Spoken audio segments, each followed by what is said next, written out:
Welcome back to my channel. कैसे हैं आप सब? Welcome back to the another vlog guys. So मैं आई हूँ अपने होम टाउन लखीमपुर खीरी, जो कि है सबसे बड़ा जिला। लखीमपुर खीरी ना दो चीज़ों में काफ़ी ज़्यादा फेमस है। यहाँ पे ना शुगर की फैक्ट्रीज हैं, यहाँ पे बहुत ज़्यादा शुगर का प्रोडक्शन होता है। सेकेंड, आपने टाइटल समझ गया होंगे, थंबनेल समझ गए होंगे कि यहाँ पे है दुधवा नेशनल पार्क। सो हम लोग आज जा रहे हैं दुधवा नेशनल पार्क एक्सप्लोर करने के लिए, जो कि है मेरे घर से 95 किलोमीटर्स, अराउंड 1 से 1.5 घंटा लगता है। बट काफ़ी घने जंगल से होते हुए रास्ता जाता है ना, तो थोड़ा सा वहाँ पे स्पीड कम हो जाती है, तो 2 घंटे अराउंड मान के चलते हैं, 2 घंटे लग जाते हैं। बट आज तक मैं कभी दुधवा नेशनल पार्क नहीं गई हूँ। सो फर्स्ट टाइम मैं जा रही हूँ, तो मैं जा रही हूँ, मेरे हस्बैंड जा रहे हैं और मम्मी जा रहे हैं, तो हम लोग बाई कार जा रहे हैं। तो काफ़ी ज़्यादा एक्साइटिंग ये व्लॉग होने वाला। मैं तो बहुत ही ज़्यादा एक्साइटेड हूँ, क्योंकि सो कंप्लीट आपको इस व्लॉग में पता चलेगा दुधवा नेशनल पार्क के बारे में। इसके अलावा देखते हैं रास्ता कैसा है और क्या क्या चीज़ें वहाँ पे हम लोग, कौन कौन से जानवर हमको देखने को मिलते हैं, क्योंकि हम लोग जंगल सफारी भी करेंगे। वहाँ तो मेन जंगल सफारी ही है, जंगल सफारी करेंगे। टाइमिंग्स क्या है, टिकट क्या है अंदर का, वो सारी चीज़ें आपको इस ब्लॉग में डिटेल में पता चलेगी। तो मेरे ब्लॉग को कंप्लीट देखिएगा, और अगर हमेशा की तरह ब्लॉग पसंद आता है तो मेरी वीडियोस को लाइक करिए, प्लीज़ मेरे चैनल को सब्सक्राइब करिए, अपने फ्रेंड्स और फैमिली से करना बिल्कुल मत भूलिएगा, and do follow me on the Instagram. तो चलिए चलते हैं, और बिल्कुल मैं रेडी हो गई हूँ। हम लोग बस 10 से 15 मिनट में निकलेंगे, तो निकल के देन मैं आपको ज्वाइन करती हूँ। तो हम लोग निकल चुके हैं लखीमपुर से दुधवा नेशनल पार्क के लिए। लखीमपुर से दुधवा नेशनल पार्क का जो डिस्टेंस है वो 1 घंटा 50 मिनट का है। तो लखीमपुर से हम लोग जाएंगे पहले बीरा, बीरा से पलिया, और पलिया से आगे गौरी फंटा नाम की जगह है, वहाँ पे है दुधवा नेशनल पार्क। आप बाई बस भी जा सकते हैं, बस सुविधा भी है। हम लोग बाई कार जा रहे हैं। सो देखते हैं कैसी हम लोग की आगे की जर्नी रहती है। हो जाएगा। हमारे तो सजल लेके गया था, वही चला के गया था। तुम लोग जाओ, 2 गाड़ी कर लो, एक और कर लो। बद्रीनाथ जाना है अभी। नहीं तो उधर मुंशियारी वगैरह वो सब रूट।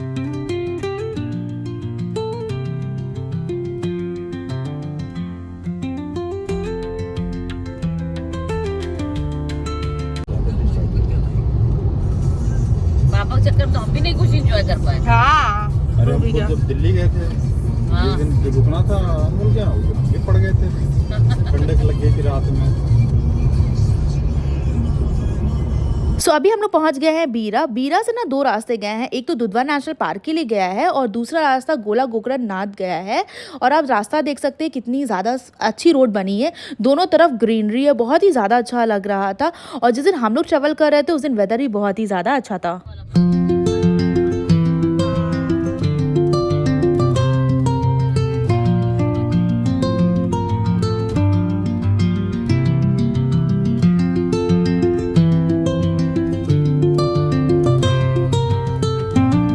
तो अभी हम लोग क्रॉस कर रहे हैं शारदा रिवर, और ये नदी ना उत्तराखंड से काली नदी के रूप में निकलती है और आगे जाके शारदा नदी बन जाती है।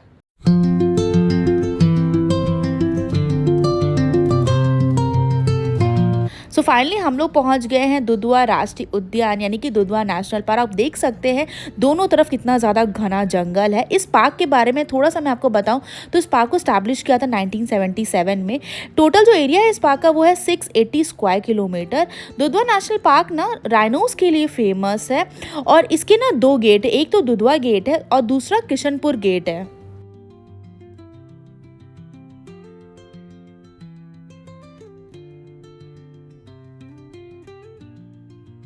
सो दुधवा से ना नेपाल का जो बॉर्डर है बिल्कुल पास में ही है। और अभी हम लोग पहुंच गए हैं दुधवा नेशनल पार्क के मेन कैंपस एरिया में, जहां से हम लोग की स्टार्ट होती है जंगल सफारी। और अगर आप चाहे तो आप अपनी गाड़ी को बाहर भी पार्क कर सकते हैं। सो यहाँ से होती है एंट्री हम लोगों की, और सामने है टिकट काउंटर। अगर बात करें टिकट की तो आप ऑनलाइन एंड ऑफलाइन दोनों तरीके से टिकट ले सकते हैं। हम लोग ने ऑफलाइन पे लिया था, जिसका चार्ज हम लोग ने पे किया था 5300 रुपीज़, क्योंकि हम लोग ने 6 सीटर वाली जीप बुक करी थी। इसके साथ कार पार्किंग एंड गाइड भी था। और अगर आप चाहे तो आप 4 सीटर वाली गाड़ी भी ले सकते हैं, जिसका चार्ज आपको अलग कम पे करना पड़ेगा। टाइमिंग्स की बात करें तो 5:30 पे मॉर्निंग में टाइम स्टार्ट होता है जंगल सफारी का। अगर आपको एलिफेंट सफारी करनी है तो उसके लिए आपको अलग से बुकिंग करानी पड़ेगी। एंड आफ्टरनून में 2:30 पे स्टार्ट होती है। 3 घंटे की जंगल सफारी रहती है।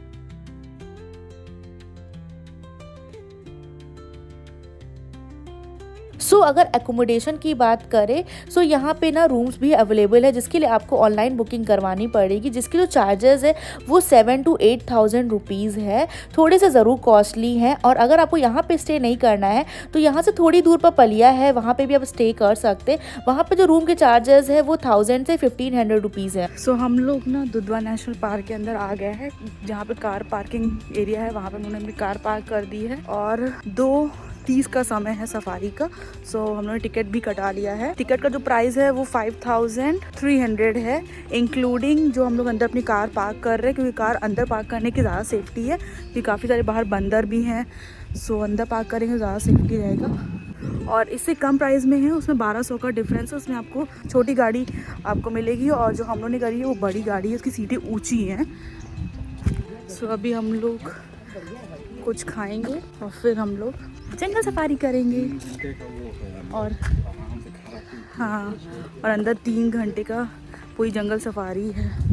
चलिए देखते हैं अंदर क्या क्या मिलता है हम लोग को। बैग तो अंदर ही रखा है खाने पीने का। अच्छा चलो चलते हैं।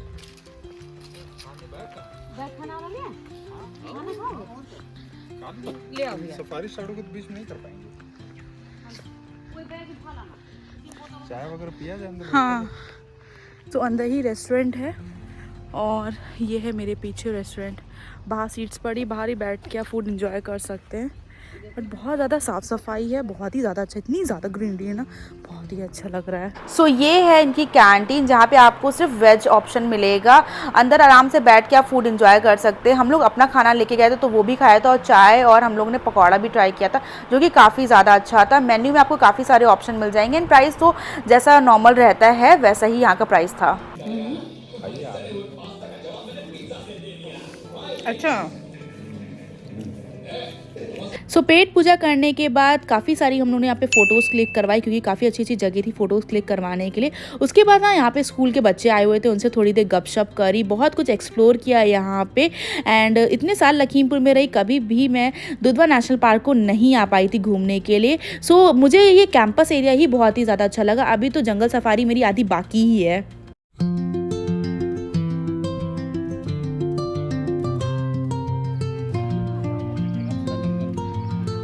सो अभी हम लोग जा रहे हैं, जो सामने आप टावर देख रहे हैं ना, इससे चढ़ के हम लोग पूरा ये पार्क देखेंगे। बहुत ही ऊपर से अच्छा व्यू आ रहा था, हालांकि थोड़ा सा ज़रूर हिल रहा था इसकी सीढ़ियाँ, बट काफ़ी ज़्यादा अच्छा लग रहा था। आप देख सकते व्यू बहुत ही ज़्यादा मस्त वाला आ रहा था।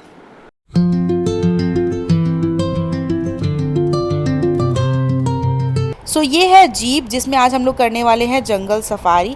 पीछे वाली ये जो जीप आप देख रहे हैं ये पुरानी है, और आगे वाली अभी आप जो देखेंगे वो न्यू जीप है। बट देखने में तो काफ़ी ज़्यादा अच्छी लग रही थी, और ऐसा लग रहा था ना बहुत ज़्यादा मज़ा आने वाला है। ये वाली गाड़ी हम लोग जाएंगे। दूसरी गाड़ी है यही मॉडल।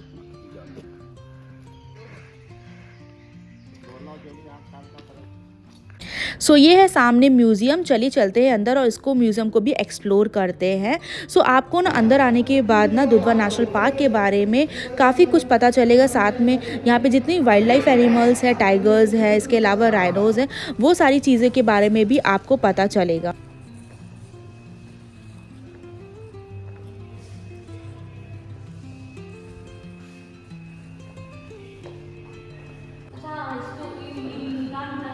हाँ, क्या है?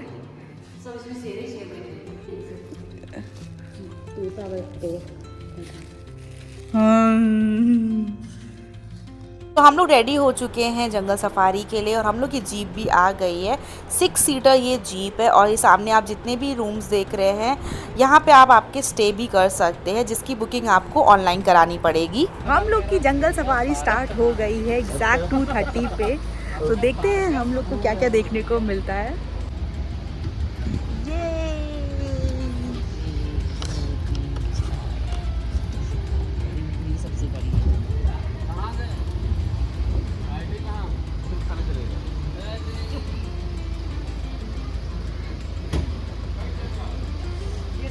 सो आप देख सकते हैं हमारे सामने दुधवा नेशनल पार्क का मुख्य एंट्री गेट है और पहले यहाँ पे टिकट चेक होते हैं और अभी हम लोग अंदर जा चुके हैं। गेट नंबर 1 है ये और आप सामने देख सकते हैं काफ़ी सारी जिप्सीज़ हैं जाती हुई दिख रही हैं और दोनों तरफ कितनी ज़्यादा ग्रीनरी है। ज़मीन पे सूखे हुए पत्ते पड़े हुए हैं जो कि देखने में काफ़ी ज़्यादा खूबसूरत लग रहे हैं। मम्मी में मूड बना लिया, आ गई यार।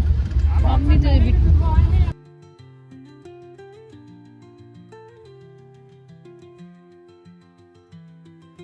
सो दुधवा ना तराई का जंगल है जहाँ पे आपको अनेकों प्रकार के जानवर एक साथ रहते हुए दिखेंगे और ये जितने भी आप पेड़ देख रहे हैं ना, यहाँ पे सारे पेड़ साल और सागवान के पेड़ और किनारे किनारे जो आप छोटे छोटे ये पेड़ देख रहे हैं ये कड़ी पत्ता के जो कि हम लोग खाने में यूज़ करते हैं।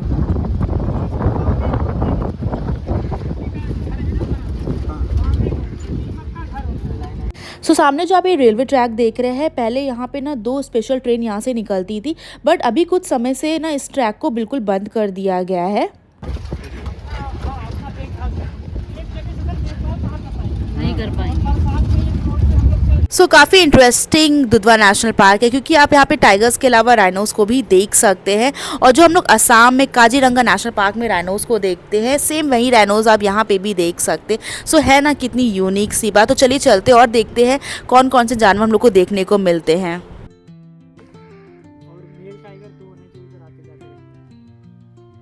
कुछ देखा है इसमें?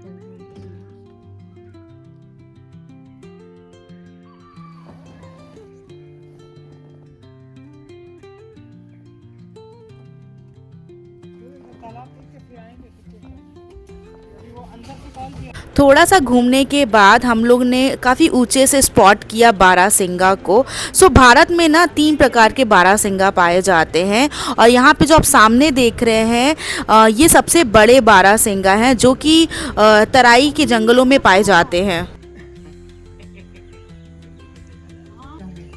एक दिन बैठे पता चला टाइगर आया शिकार करने की, नहीं आया, फिर वो महीनों लगा देते होंगे तब वो एक सीन क्रिएट कर पाते हैं जो हम लोग देखते हैं। हाँ, जंगली सुअर भी है साथ में, गैंडा भी है। हमको लग रहा है गैंडा मैम इधर नहीं होगा, गैंडे वो बड़ा बड़ा क्या है? कौन सा है वो? वैसे देख रहे टिकड़ी करके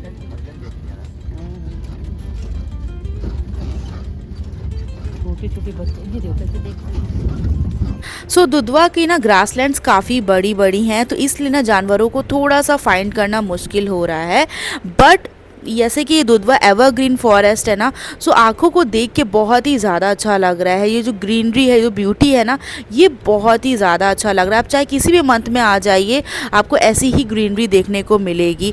और जैसे कि ये ग्रासलैंड्स है ना, यहाँ पे आप बहुत ही ईजिली ना किसी भी जानवर को फाइंड कर सकते हैं बट जहाँ बड़ी बड़ी है ना वहाँ पे फाइंड करना थोड़ा सा मुश्किल हो जाता है।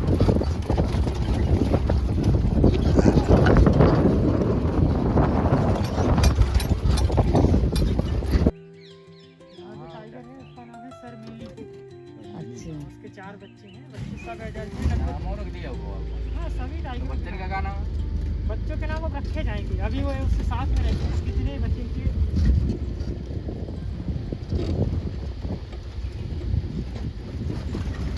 वहाँ पे टाइगर की वाकई दल है, उसका नाम है सीजर। इसके माथे में कैंची का निशान है।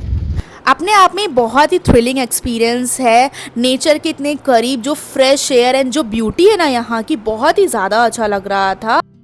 अभी हम लोग जा रहे हैं सलोकापुर एरिया में जहाँ पे आपको 5 से 10 मिनट का हॉल्ट है। वहाँ पे आपको छोटे बड़े काफ़ी सारे हाथी देखने को मिलेंगे।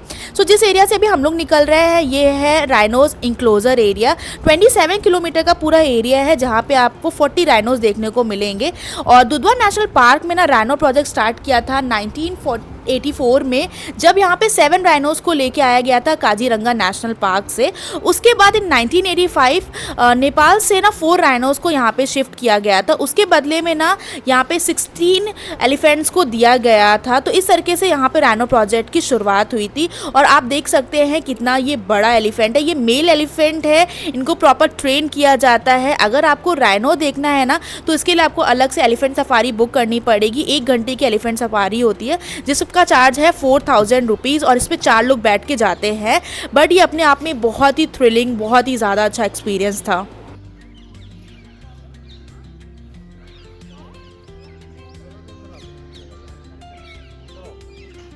दांत वाले हाथी का वीडियो बना दीजिए।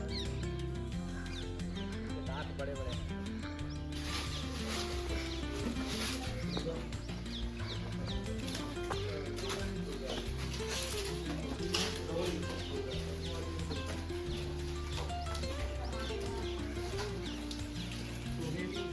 सो दुधवा नेशनल पार्क के बारे में मैं आपसे अपने एक्सपीरियंस एक बात शेयर करना चाहती हूँ। वैसे तो ये जगह बहुत ही ज़्यादा खूबसूरत है, मस्ट विजिट प्लेस है, बट ज़रूरी नहीं है कि जब भी हम लोग आ रहे हैं हम लोग हर वाइल्ड लाइफ एनिमल को यहाँ पे स्पॉट कर पाए, क्योंकि इतना ये घना जंगल है, इतनी बड़ी बड़ी ग्रासलैंड है ना कि जब तक कि ना कोई भी वाइल्ड लाइफ एनिमल रोड पर नहीं आएगा या किनारे नहीं आएगा आप उसको स्पॉट नहीं कर पाएंगे। तो बिल्कुल भी निराश होने की ज़रूरत नहीं है। जिस दिन हम लोग आए थे ना हम लोग ने बहुत ही कम एनिमल्स को स्पॉट किया था, बट ये जो ब्यूटी है ना जो स्मेल है यहाँ की, जो घने जंगल है ना, उसका एक अलग ही एक्सपीरियंस है। लिटरली मैंने इतना ये एक्सपीरियंस कभी अपनी लाइफ में नहीं किया था। मुझे तो ये बहुत ही ज़्यादा अच्छा लगा। डेफिनेटली मैं इस प्लेस को नेक्स्ट टाइम ज़रूर विजिट करूँगी। सो गाइज़ हम लोग की सफारी का समय हुआ यहाँ पे समाप्त। जिस गेट से हम लोग ने एंट्री करी थी उसी गेट से हम लोग ने एग्ज़िट भी कर लिया है। थोड़ी दूर आके हम लोगों ने चाय नाश्ता किया क्योंकि काफ़ी तेज़ भूख लग रही थी, और उसके बाद फिर हम लोग निकल गए थे घर की तरफ। आई होप कि गाइज़ आपको ये व्लॉग पसंद आया होगा। चलिए आपसे मिलते हैं हम लोग नेक्स्ट व्लॉग में। तब तक के लिए अपना ध्यान रखिए। Love you all, take care and bye bye.